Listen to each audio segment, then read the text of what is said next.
जब महर्षि वशिष्ठ प्रभु श्री रामचंद्र को देखने के लिए महाराज दशरथ की रानियों को आगे करके आश्रम की ओर चले, धीरे धीरे चलकर कौशल्या आदि रानियों ने मंदाकिनी के किनारे पहुंचकर रामचंद्र और लक्ष्मण के स्नान करने का घाट देखा।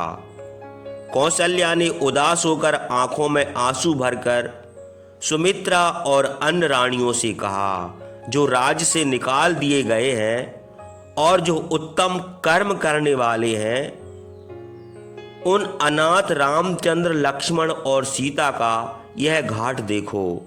वे लोग इस घाट पर स्नान करते हैं।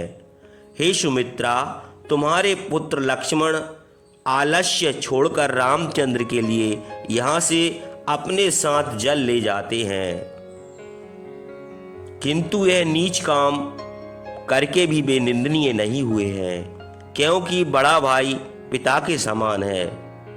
उसके लिए जो काम किया जाता है उसकी निंदा गुणी लोग नहीं करते। जो है आज रामचंद्र अयोध्या को लौट चलेंगे तो दुख के अयोग्य लक्ष्मण को यह नीच काम न करना पड़ेगा। उसके बाद कौशल्या ने देखा कि रामचंद्र ने पिता के उद्देश्य से इंगूदी के बीज पीसकर जो पिंडदान दिया है वह पृथ्वी पर कुशों के ऊपर रखा है और कुशों के अग्रभाग दक्षिण की ओर है। शोक से पीड़ित रामचंद्र ने पिता के लिए पिंडदान किया।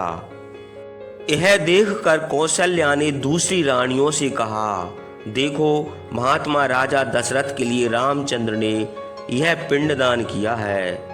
देवता के समान महात्मा दशरथ के लिए यह भोजन मैं उचित नहीं समझती। जो पृथ्वी पर साक्षात इंद्र के समान थे, उन्होंने समुद्र पर्यंत पृथ्वी का भोग किया है। वे महाराज दशरथ इंगूदी के बीजों का पिंड खाएंगे।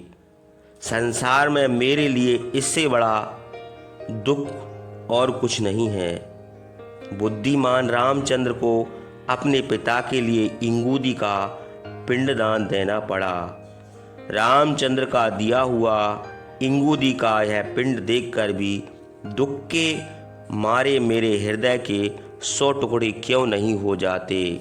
संसार की यह कहावत बिल्कुल सत्य है कि मनुष्य जो खाता है वही अपने पितरों और देवताओं को भी देता है। इस प्रकार विलाप करती हुई कौशल्या को देखकर दूसरी रानियां उनको समझाने लगीं।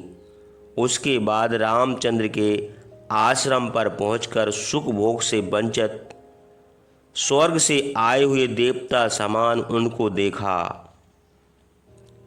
उस दशा में रामचंद्र को देखकर कौशल्या आदि सब रानियां शोक से विकल होकर रोने लगीं। पुरुष श्रेष्ठ सत्य प्रतिज्ञ रामचंद्र ने माताओं को देखकर बड़ी शीघ्रता से उठकर प्रणाम किया। कौशल्या आदि सब माताएं कोमल हाथों से रामचंद्र की देह में लगी हुई धूलि को पोंछने लगीं। उसके बाद लक्ष्मण ने भी दुखित होकर सब माताओं को प्रणाम किया। माताओं ने जैसा रामचंद्र का प्यार किया था वैसा ही शुभ लक्षणों से युक्त लक्ष्मण का भी प्यार किया। सीता देवी भी बड़े दुख से आंखों में आंसू भरकर सासुओं को प्रणाम करके सामने खड़ी हो गईं। माता जिस प्रकार कन्या को गले से लगाती है उसी प्रकार कौशल्या ने वन में रहने के कारण दुबली और दुखित सीता को गले से लगाकर कहा,